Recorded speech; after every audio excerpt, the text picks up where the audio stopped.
Hello brothers and sisters, welcome back again sa ating sharing for bread of God. Today, bago tayo mag-start, we pray in the name of the Father and to the Son and to the Holy Spirit. Amen.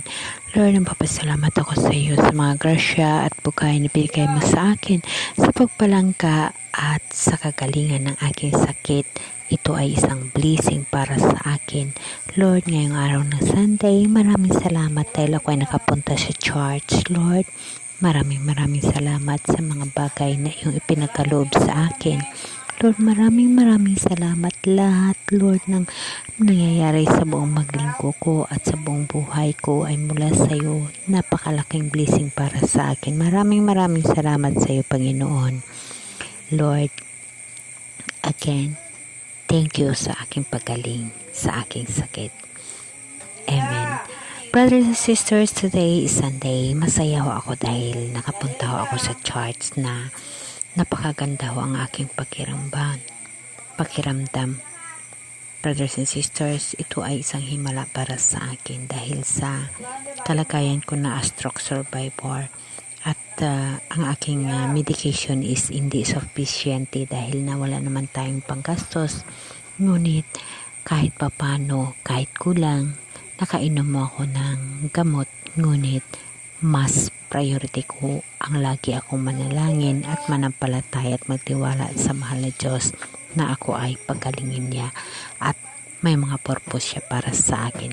Kaya brothers and sisters, today ang aking lamang maisishare sa inyo ang sarili kong buhay na nagpapasalamat ako sa aking pagaling sa tulong ng mahal na Diyos. Napakalaking bagay ho ang nangyayari sa buhay ko, ang mga mirakulo na nangyari sa buhay ko, napakalaki ho.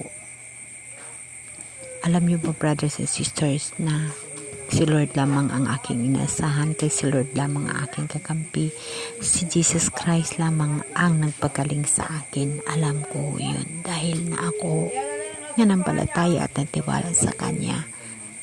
Wala akong ibang inaasahan kundi siya lamang.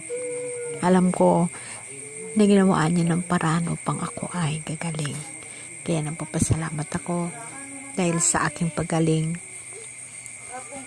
At today, nakasimba kami kasama yung aking buong family. Napakalaking blessing din na buong pamilya ang nakasimba sa ngayon. Ito lahat ay hiningaan ko ng prayer, no? Prayer ko na sana bigyan ng pagkakataon na mahikayat ko ang lahat ng mga membro sa bahay upang makasimba. At malaking bagay ho ito na nakasimba ho kami lahat. Napakaganda na pakiramdam na buong pamilya ng anak ko ay nakasimba kami ngayon. At hiningi ko pa kay Lord na ituloy-tuloy ho. Maging tuloy-tuloy ang sit-up ng aming buhay na nagsisimba tuwing Sunday ang buong pamilya. Lord, alam ko na malapit ka na darating at malapit ka ng huhukom. Kaya maghahanda ho kami para sa pagsalubong sa iyo. Lord, gabayan mo kami, tulungan mo kami upang maghahanda kami sa pagsalubong sa iyo. Lord, yun lang ang isang aking hinihingi. Sama mo kami sa buhay na walang hanggan. Ganon din aking pinapanalangin ang lahat ng mga tao na malakas ang panampalataya sa iyong pagmamahal, sa iyong pag-ibig, kagaya namin na umaasa sa iyong mga pangako upang sa buhay na walang hanggan. Lord, nagpapasalamat ako sa pagmamahal at pag-ibig na ibinigay mo sa amin, lalong-lalo na sa akin, Lord, sa mga mirakulo sa buhay ko. Maraming salamat. Amen.